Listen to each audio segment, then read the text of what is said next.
तेल न गैस का खजाना, फिर संकट के वक्त मोदी क्यों गए नीदरलैंड? गिफ्ट में मिला 30 किलो तांबा।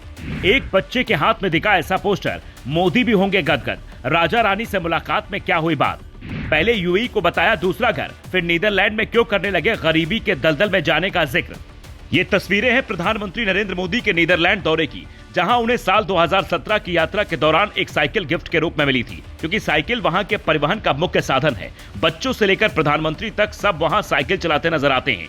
जबकि इस बार पीएम मोदी को 30 किलो तांबा गिफ्ट में मिला है, जिसकी तस्वीरें देखकर आप भी ये सोच रहे होंगे कि जब दो देशों के राष्ट्राध्यक्ष मिलते हैं तो तमाम बड़ी डील पर मुहर लगती है। लेकिन यहाँ इस डिजाइन का तांबा क्यों मिला, वो भी तब जब नीदरलैंड में तांबा का खनन तक नहीं होता। तो इसके मायने क्या हैं? इसे समझने के लिए तस्वीरें भी देखनी होंगी। प्रधानमंत्री नरेंद्र मोदी जैसे ही नीदरलैंड की राजधानी एम्स्टर्डम पहुंचते हैं, वहां एयरपोर्ट पर नीदरलैंड के अधिकारी उन्हें रिसीव करने पहुंचते हैं और फिर भारतीय समुदाय के लोग नृत्य से उनका खास स्वागत करते हैं, जिसे देखकर मोदी गदगद नजर आते हैं। और जब भारतीय समुदाय के लोगों से मुलाकात करते हैं तो एक व्यक्ति उन्हें राम मंदिर की पेंटिंग गिफ्ट करता है, तो वहीं एक बच्चे के हाथ में ऐसा पोस्टर दिखता है जिसकी तस्वीरें तेजी से वायरल होने लगी। उस पोस्टर पर लिखा था, योर विजन अवर फ्यूचर, विकसित भारत 2047। डियर मोदी जी, जैसे आप पर इंडिया को गर्व है, मैं भी एक दिन इंडिया को प्राउड फील कराने के लिए कुछ करना चाहता हूँ। ये पीएम मोदी का विदेशों में क्रेज है, यहाँ तक कि उनके सामने डच कलाकारों ने शास्त्रीय संगीत की शानदार प्रस्तुति भी दी। उसके बाद पीएम मोदी को एक ऐसा तोहफा मिलता है जिसे वो शायद जीवन भर नहीं भूलेंगे।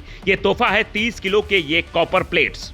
ये कोई साधारण तांबा नहीं है, बल्कि 11वीं सदी का ऐतिहासिक अनाई मंगलम कॉपर प्लेट है। ये राजा चोल प्रथम के शासनकाल 985 से 1010 ईस्वी के बीच की मानी जाती है, जो वहां थी। इनमें नागपट्टिनम के चूड़ामणि बिहार बौद्ध मठ को दिए गए भूमि कर अनुदान का उल्लेख है। इन पट्टिकाओं में 21 बड़ी और 3 छोटी प्लेटें शामिल हैं, जिनका कुल वजन करीब 30 किलो है। इन्हें चोल शाही मुहर वाले तांबे के गोल छल्ले से बांधा गया था। ये चोल वंश से जुड़ी हुई हैं।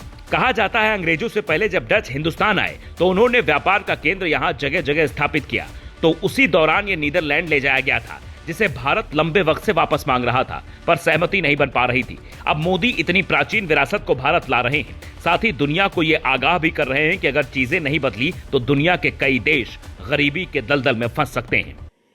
पहले कोरोना आया, फिर युद्ध होने शुरू हो गए, और अब आज की एनर्जी क्राइसिस है। ये दशक दुनिया के लिए आपदाओं का दशक बन रहा है। हम सभी देख रहे हैं, अगर ये स्थितियां तेजी से नहीं बदली गई तो बीते अनेक दशकों की उपलब्धियों पर पानी फिर जाएगा। दुनिया की बहुत बड़ी आबादी फिर से गरीबी के दलदल में चली जाएगी। मोदी अपने दौरे के दौरान नीदरलैंड से सेमीकंडक्टर और ऊर्जा सेक्टर को लेकर कई मुद्दों पर बातचीत करते हैं। नीदरलैंड के ट्यूलिप और भारत के कमल का अनोखा संबंध बताते हैं, जिसकी चर्चा नीदरलैंड से दिल्ली तक हो रही है। अब यह आपके ऊपर है, आप इस ऐतिहासिक विरासत की वापसी को कैसे देखते हैं?